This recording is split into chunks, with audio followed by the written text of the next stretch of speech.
Good morning. Wow, what a turnout for this momentous occasion. It's great to be here. Um, on behalf of the Northeast Chamber of Commerce, I'm Jim Zahansky, the current president. We were honored to be hosting this and emceeing it. And we have a small program to open, obviously, the cookie factory. And I know there's some cookies being passed, which is always a nice morning breakfast treat. That said, I just wanted to welcome everyone on this beautiful day. And first, as part of our program, I want to introduce the ARC of Eastern Connecticut Chief Executive Officer, Kathleen Stauffer. Kathleen. Thank you, Jim. Thanks to all of you for coming here. What a great, exciting day this is. I especially want to thank and recognize, if you're a member of our board of directors, could you please raise your hand? If you're a member of the team at the ARC, if you're our bakers, could you raise your hand? Legislators and local representatives. I know a lot of people are up in Hartford today working on the budget, but I know we've got some local folks who we count on. And also our community partners and our fundraisers. If you help raise funds, if you helped to give us a grant, if you help build this beautiful facility, could you just kind of raise your hand so we can acknowledge you? Bob, you need to raise your hand.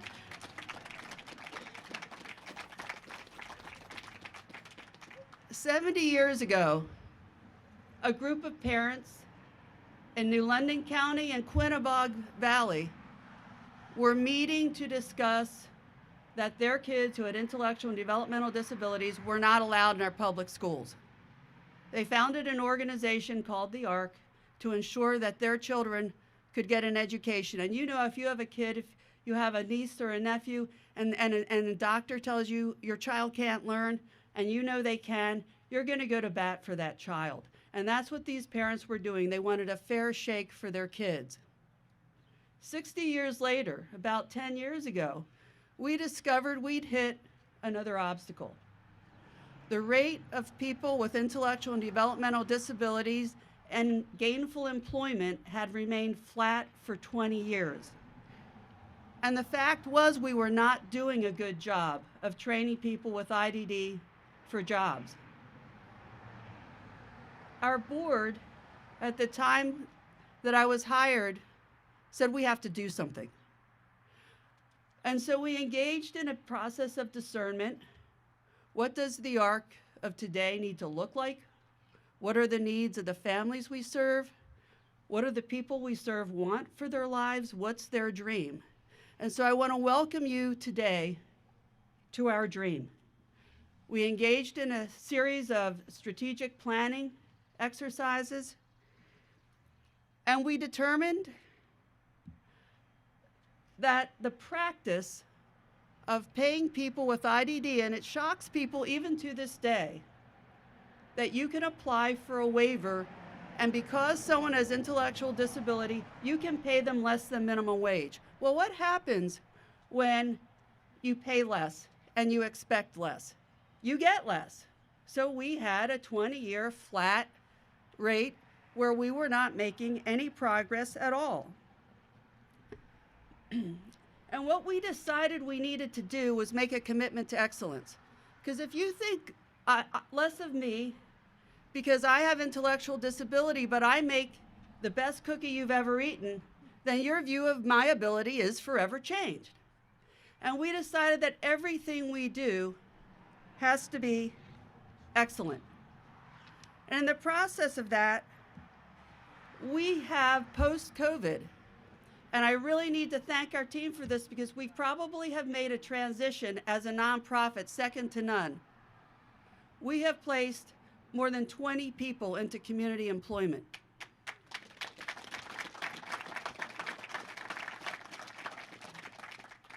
This is much more than a cookie factory. It's much more than an emporium, and it's much more than a donation station. It's the story of a journey to excellence.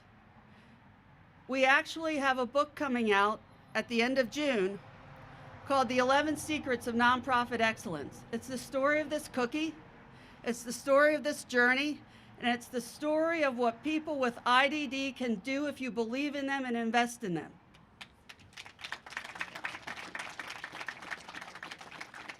And among the many critical partners that we have had, it really does take a community for all of us to succeed and thrive.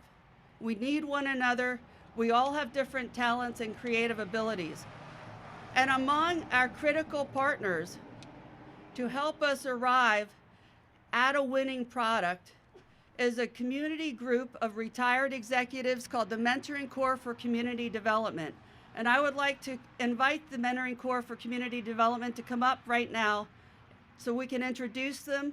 And maybe they can tell you a little bit about how they helped us come to this great place in the history of our agency. Thank you very much.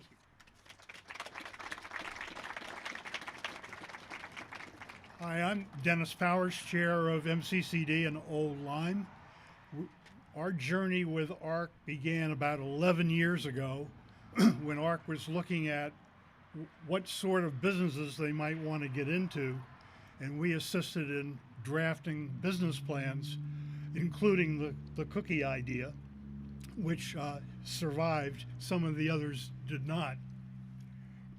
So 11 years ago, we had the idea, let's try to get into the cookie business. That then evolved into a market research study to look at who else is in the cookie business and what do we need to do to stand out and be successful as a cookie manufacturer. We also got involved in trying to design a package to put the cookies in that would be distinctive, draw attention to ARC, and be something that we could have at a point of sale in grocery stores or wherever we would put them on offer. So now, 11 years later, we're commissioning the cookie factory. We're in the cookie business, and we're in the midst, with Dick Shriver's leadership, looking at productivity improvements for making cookies to reduce the costs but maintain the quality. And we'll be working on that over the balance of this year. So we're thrilled to be able to contribute to this. MCCD's been around about 12 years. We've done 150 pro bono projects. We don't charge for our work. We're basically retired homemakers and executives from consulting. We have a doctor and a lawyer and so forth. And we try to put back into the community. We work with the schools and the kids on Invention Convention. We work with NESS in Stonington, New England Science and Sailing, to try to find AmeriCorps kids permanent jobs when they leave that. And we try to just make the community a better place by putting back. So we're really happy to be part of ARC. This is a big day for ARC, and we just couldn't be happier than to support you in this effort. Thank you. I think it's back. I think we've got sound back. Okay.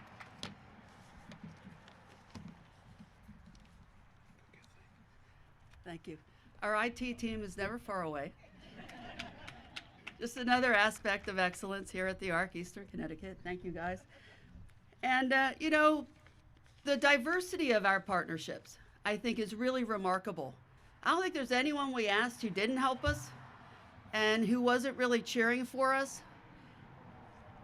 And among those groups was the USDA, which has given us some really significant funding. And we're really honored because they asked if they could be here today and share this day with us, and we could not be happier. So Scott Suarez from the USDA, could you come up and say a few things? Thanks very much. Great to meet you. Thank you very much, and thank you all for having us here today. You might ask the initial question, although cookies, food, not very far from why would USDA be involved with this project, but for USDA Rural Development, we're actually a very diverse organization, arm of USDA, if you will. For as our name implies, the breadth of our work is to support rural communities in virtually every aspect: housing, economic development, community facilities. We have a range, in fact, of about 70 different programs that we administer. And I'd be remiss if I didn't identify the staff who are here today. Our area director, Tricia Anderson, if you could raise your hand, Tricia, who is one of my remarkable team who have the creativity to see opportunities within those suite of 70 different programs that we can make matches between program needs, individual community needs, and the programs that we align. So I'm here today not only to bring congratulations, but also to bring thanks for what you've been doing. On the congratulations side, first, I understand first and foremost how challenging it is to open any business these days. From my own experience, I'm currently an oyster grower myself in my side jobs. But I also, my first experience with business goes back probably 40 years ago when I was a very young junior achievement candidate who came in, and guess what our business was supposed to be? Selling cookies, developing cookies. So fortunately, I'm sure your market research revealed that junior achievement cookies are no competition in the cookie business today. And by virtue of my being here, it's a telling of how well we did with that business. So again, no small feat. Congratulations on the business development facts. And I actually looked this morning, and if any of you haven't seen, you can actually order these cookies online and have them delivered to you. So if you haven't already, I know I've already set the word out far and wide. So hopefully that'll give you an uptick in some business to make that happen. Second, I did want to bring along our thanks, not only for having us here today, but when Tricia first mentioned this as one of her favorite projects, I said, of course, cookies. How could it not be a favorite project of anyone? But then, with a little more research, reading more, and just what you heard today, this is so much more than cookies. It's about diversity, equity, inclusion. So certainly on behalf of the Biden-Harris administration, who I represent, bringing along thanks and kudos not only to the current board and your current leadership, but to the 70 years of history that got you all way ahead of the curve on recognizing just how important diversity, equity, and inclusion are to community resiliency, to community success, and to community support. So thank you again so very much for having us here today, for the work that you are doing and continue to do. And we're looking forward to more applications. As I mentioned, we have 70 different programs, and the opportunities to work with you is something that we'll continue to look forward to. So again, thank you all for being here today. Thanks for having us here today, and congratulations. Thank you. Thanks for the plug, Scott. I'd also like to bring a couple of critical people who have actually helped to build out and design this space.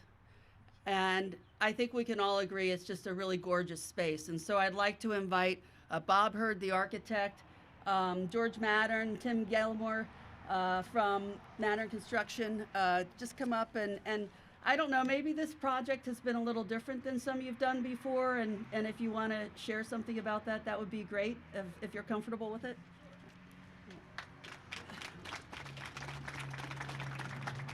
Good to see you, Bob. How's things? Mr. Gallimore. Anyway, I build things, so this is a little new to me. Bear with me. Although I was in a band for a few years, so I don't have stage fright. Anyway, Mattern Construction has been blessed and honored to have a long-term relationship and partnership with the ARC going back 15, 20 years at least that I've been there, on a number of projects together, ranging from maintenance to upkeeps on their numerous group homes in the area, and some sizable projects at the headquarters in Norwich and some of their other regional facilities. As Kathleen touched upon, this particular project is a recent partnership of the same team, the ARC in general, our ally in crime, Mr. Bob Hurd from the Architects in Hartford, much of our contractors, vendors, the town of Woodstock, by the way, and obviously a lot more that I didn't recognize were involved. Thank you on your end as well. Very unique in the fact is that we didn't just build out a space and leave, but obviously as a team created an active, functioning enterprise that provides opportunity to all involved and serves both the ARC and the community, if not the entire eastern half of the state. On behalf of Mattern Construction, it has been a pleasure and an honor to work with and for the ARC on this project in particular, and we wish you continued success in your endeavors and look forward to continuing our relationship for many years. Excellent. That's my part. Bob? Thank you.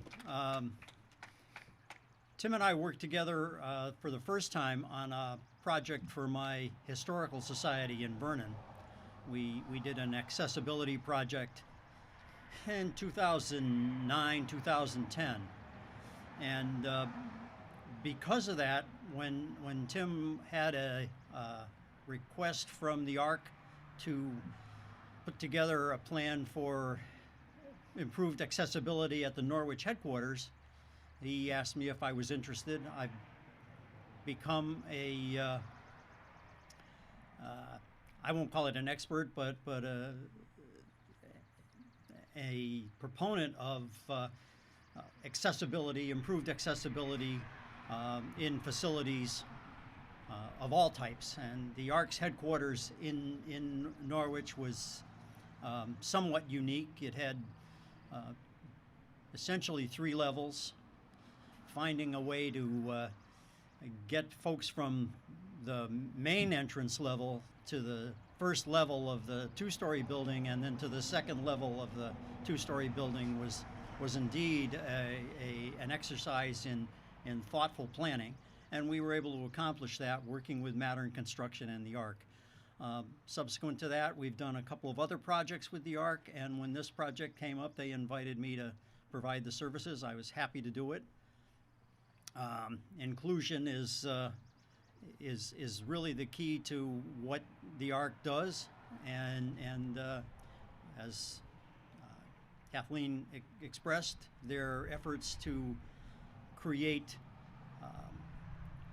capabilities beyond the, I'll call it the normal expectations of society, has been laudatory and something I'm pleased to have been part of. So thank you for the opportunity to speak today, and thank you, Tim, for the opportunity to work with the ARC. Thank you, Bob. You're all right.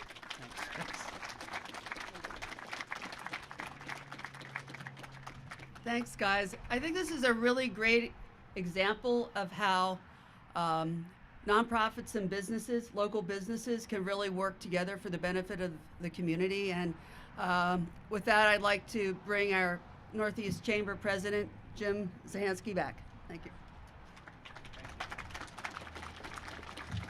Thanks. What great words. In any partnership, you always need a really good partnership with your town.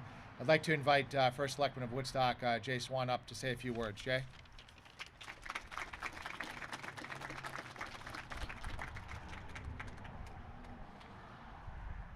Good morning, all.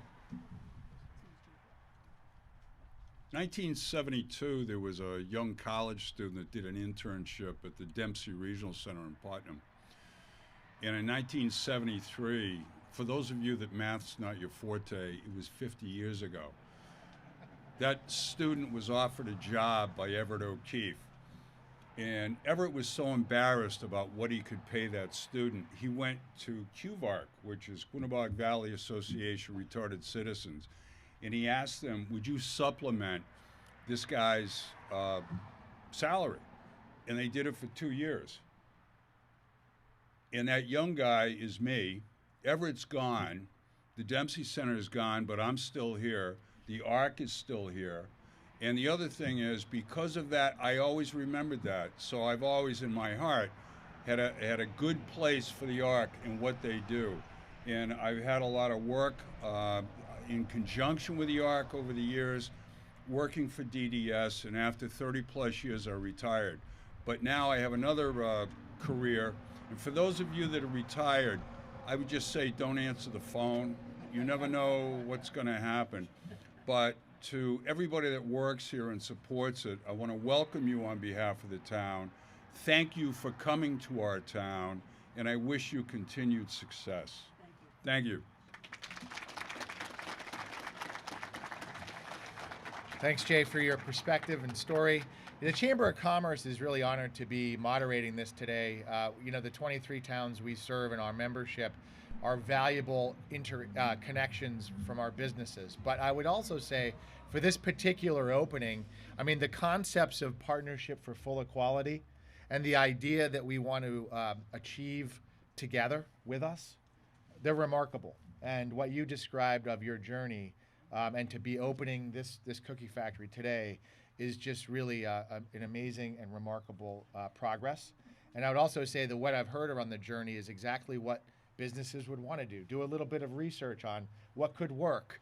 Would the market accept it? And yes, you know, now we're here offering cookies. And I just want to just say that that's remarkable progress. And so many people helped put it together. So on behalf of the Chamber, congratulations. with that, I do want to bring up the outreach coordinator for Senator Jeff Gordon, Mariah Lupo. Mariah, can you come up and like to make a citation and announcement, right?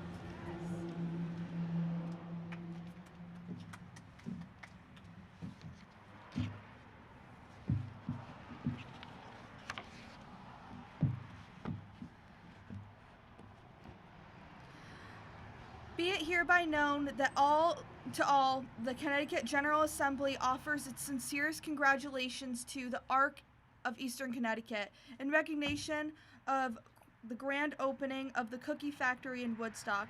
Thank you for your service and contribution to the town of Woodstock and the state of Connecticut.